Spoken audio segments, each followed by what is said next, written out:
اعوذ باللہ من الشیطان الرجیم، بسم اللہ الرحمن الرحیم۔ ہمارے آج کا ویڈیو کا موضوع ہے مضمون سیکنڈ ایئر کا میرا نسب العین۔ اس کو شروع کرتے ہیں۔ نسب العین میں سے پہلا لفظ جو نسب ہے وہ عربی زبان کا لفظ ہے، مصدر ہے۔ اس کے کئی مطلب ہیں، جس میں سے تین جو ہمارے اس کے مطابق آتے ہیں وہ یہاں پہ لکھے ہیں۔ پہلا، کسی پتھر کو بطور علامت لگانا، نصب کرنا۔ دوسرا، کسی سمت کا قصد کرنا یعنی ارادہ کرنا یا نشانہ لینا۔ تیسرا، اس چیز کو قائم کرنا۔ اسی طرح دوسرا لفظ جو ہے عین، یہ بھی عربی زبان کا مصدر ہے۔ اس کے بھی کئی مطالب ہیں، جن میں سے چار جو ہمارے اس کے مطابق بنتے ہیں۔ پہلا، اصل، بنیاد یا جڑ۔ دوسرا مطلب حقیقت، جوہر۔ تیسرا مطلب خیال، نظریہ یا تصور۔ چوتھا، خصوصاً یعنی خاص طور پر، ایسی چیز کلیتاً جسے چھوڑا نہ جا سکے۔ اس کے بعد آتا ہے الف لام ال، جو عین سے شروع میں لگا ہوا ہے۔ یہ عربی زبان میں اسم نکرہ کو اسم معرفہ بنانے کے لیے استعمال کیا جاتا ہے۔ العین کا مطلب کیا ہوا؟ خاص بنیاد، خاص اساس، خاص جڑ، یا خاص حقیقت، خاص جوہر، یا خاص خیال، کوئی خاص نظریہ یا کوئی خاص تصور، یا پھر خصوصاً خاص طور پہ وہ چیز جسے چھوڑا نہ جا سکے، وہ خاص چیز جسے چھوڑا نہ جا سکے۔ یوں نسب العین کا مطلب کیا ہوا کہ کسی پتھر کو خاص بنیادی علامت کے طور پر لگانا، یا پھر کسی خاص سمت کا ارادہ کرنا، یا پھر کسی خاص چیز کا نشانہ لینا اور اس سارے عمل کو قائم رکھنا۔ یہاں تک آپ کا یہ پہلا پیراگراف ہے۔ یہاں پہ پوائنٹس کی شکل میں لکھا ہے، نمبرنگ میں ہے۔ آپ لوگوں نے اس کو پوائنٹس کی شکل میں یا نمبرنگ میں نہیں لکھنا، بلکہ جملے بنا کے پیراگراف کی شکل میں لکھنا ہے، جیسے میں نے یہاں پہ بولا ہے۔ آگے دوسرا پیراگراف، اس کی ڈیفینیشن ہم بتائیں گے۔ یوں نسب العین وہ خاص، بنیادی، حقیقی یا اصلی خیال، نظریہ، تصور یا مقصد ہوتا ہے جس کو چھوڑا نہ جا سکے اور تاحیات اس کے لیے کوشش کی جائے۔ یعنی جو نسب العین کیا ہوا؟ وہ خاص، بنیادی، حقیقی یا اصلی خیال، نظریہ، تصور یا مقصد ہوتا ہے جس کو چھوڑا نہ جا سکے اور تاحیات اس کے لیے کوشش کی جائے۔ تو موضوع تھا میرا نسب العین، تو اس کا مطلب یہ ہوا کہ وہ خاص مقصد جس کو حاصل کرنے کے لیے میں تاحیات سرگرم رہوں گا، یا وہ خاص نظریہ جس کے مطابق میں زندگی کے روز و شب گزاروں گا۔ یہ آپ لوگوں کا دوسرا پیراگراف ہے۔ اس کے بعد تیسرا پیراگراف، یہ نشان لگایا میں جو، یہ پیراگرافنگ کی ہوئی ہے۔ کائنات اور اپنے وجود پر غور۔ انسان جب کائنات پر غور کرتا ہے تو اسے سمجھ آتی ہے کہ اللہ تعالیٰ نے کائنات میں موجود تمام چیزوں کو کسی نہ کسی مقصد کے لیے بنایا۔ ہر چیز ضروری ہے اس کائنات کا نظام چلانے کے لیے۔ اسی طرح جب انسان اپنے آپ پر، اپنے وجود پر غور کرتا ہے، اسے سمجھ آتی ہے کہ اللہ تعالیٰ نے اس کو یعنی انسان کو بھی کسی خاص مقصد کے لیے تخلیق کیا۔ یہاں پہ آپ بتا سکتے ہیں کہ حضرت آدم علیہ السلام کی پیدائش سے پہلے جب اللہ تعالیٰ نے یہ سورۃ بقرہ کا چوتھا رکوع ہے کہ جب اللہ تعالیٰ نے حضرت فرشتوں سے کہا کہ میں زمین پر اپنا خلیفہ بنانے لگا، تو فرشتوں نے کہا کہ یا اللہ، زمین پر ایسی مخلوق پیدا کرے گا جو فساد پھیلائے گی، خون ریزی کرے گی، ہم تیری عبادت کرتے ہیں۔ اللہ نے فرمایا جو میں جانتا ہوں وہ تم نہیں جانتے۔ پھر اللہ تعالیٰ نے حضرت آدم علیہ السلام کو پیدا کر کے انہیں تمام چیزوں کے ناموں کا علم سکھایا اور فرشتوں کے سامنے وہ چیزیں پیش کی ہیں اور کہا کہ بتاؤ ان کے نام اگر تم سچے ہو۔ فرشتوں نے کہا کہ ہم وہی کچھ جانتے ہیں جو آپ ہمیں بتاتے ہیں، اس کے علاوہ ہمیں کچھ معلوم نہیں۔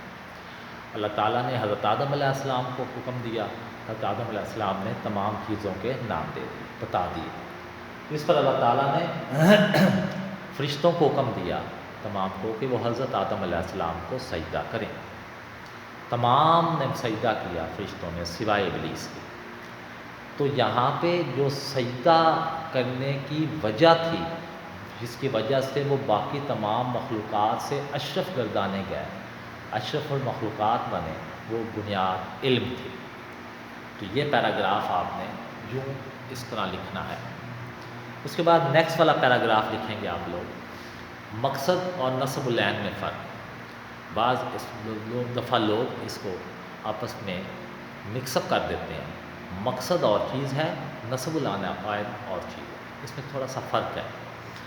اس کو ایک مثال سے سمجھا جا سکتا ہے کہ تجارت کا مقصد کیا ہے، یا کوئی بھی کاروبار کرنے کا مقصد کیا ہوتا ہے کہ روزی حاصل کرنا، پیسے کمانا، مال و دولت اکٹھی کرنا، زندگی کے لیے آسائشیں خریدنا، آرام اور سکون کی زندگی گزاری جا سکے، تو بال بچے کنبے کی پرورش کرنا، یہ سارا کچھ اس کے مقصد میں، تجارت کے مقصد میں شامل ہوتا ہے۔ جب تجارت کو بطور نصب العین لیا جائے گا، پھر اس میں یہ کچھ شرائط آ جائیں گی کہ تجارت اللہ کے احکامات کے مطابق کی جائے، یعنی نہ صرف اس سے روزی روٹی حاصل کی جائے، بلکہ حاصل کردہ رزق کو جہاں جہاں اللہ تعالیٰ نے خرچ کرنے کا حکم دیا ہے وہاں پہ خرچ بھی کیا جائے، یعنی روزی کمانی اللہ کے احکامات کے مطابق ہے، پھر جس کو خرچ کرنا ہے تو وہ بھی جہاں جہاں اللہ نے خرچ کرنے کا حکم دیا ہے وہاں خرچ کرنا، اور جہاں جہاں خرچ کرنے سے منع فرمایا وہاں سے باز آنا۔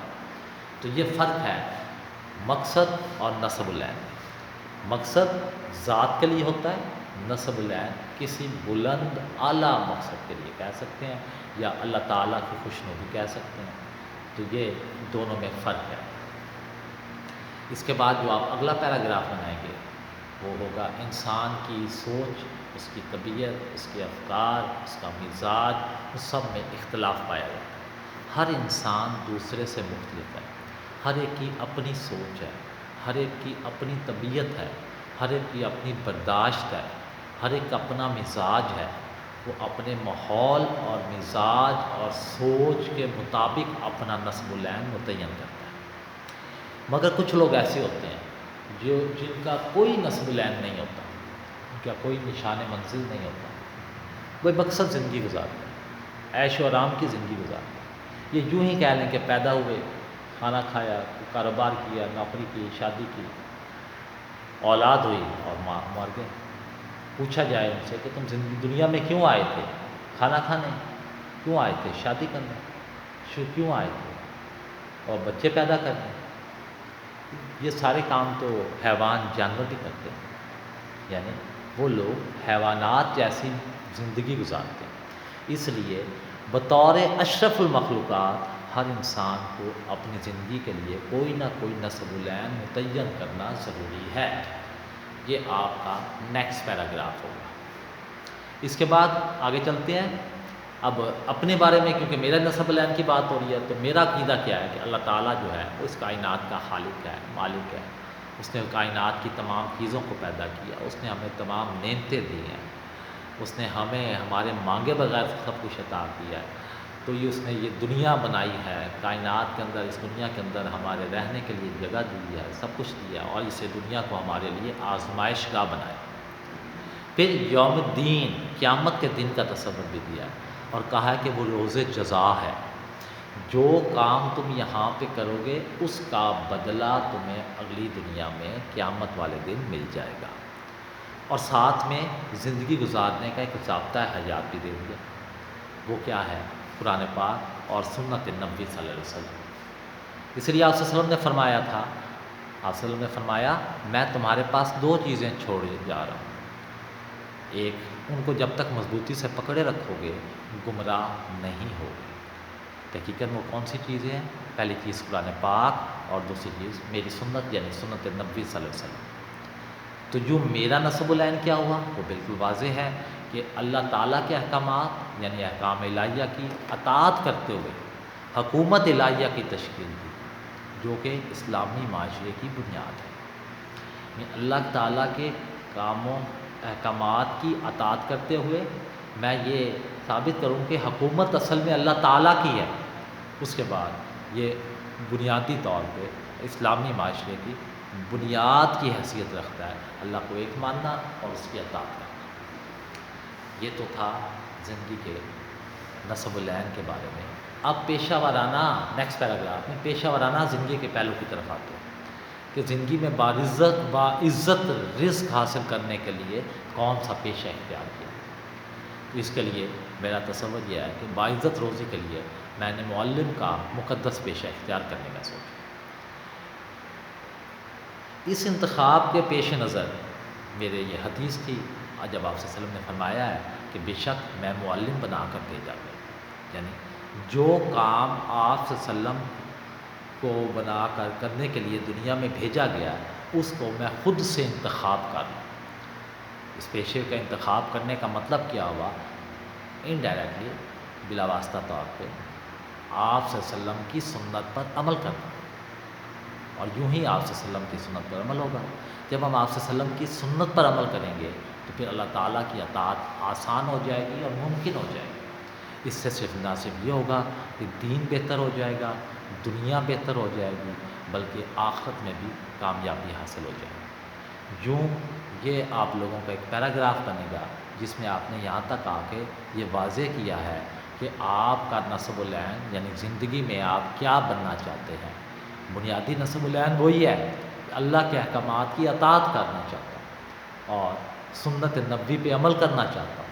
اس میں جو کام آپ صلی اللہ علیہ وسلم جس مقصد کے لیے بھیجا گیا، آپ صلی اللہ علیہ وسلم کو معلم بنا کر بھیجا گیا ہے، تو اس پیشے کا میں خود انتخاب کرتا ہوں۔ یوں اللہ تعالیٰ دین دنیا آخرت تینوں میں کامیابی کامرانی عطا کرے گا۔ یہ تھا آپ کا پہلا لیکچر جس میں آپ نصب العین کے حوالے سے اس کے نصب العین کیا ہوتا ہے، اس کے پیچھے مقصد اور نصب العین میں کیا فرق ہے، ہر انسان کا نصب العین ہونا چاہیے، میرا نصب العین کیا ہے اور کیوں ہے، اس کی وضاحت ہم نے یہاں تک کی ہے۔ نیکسٹ لیکچر میں ملیں گے۔ اللہ حافظ۔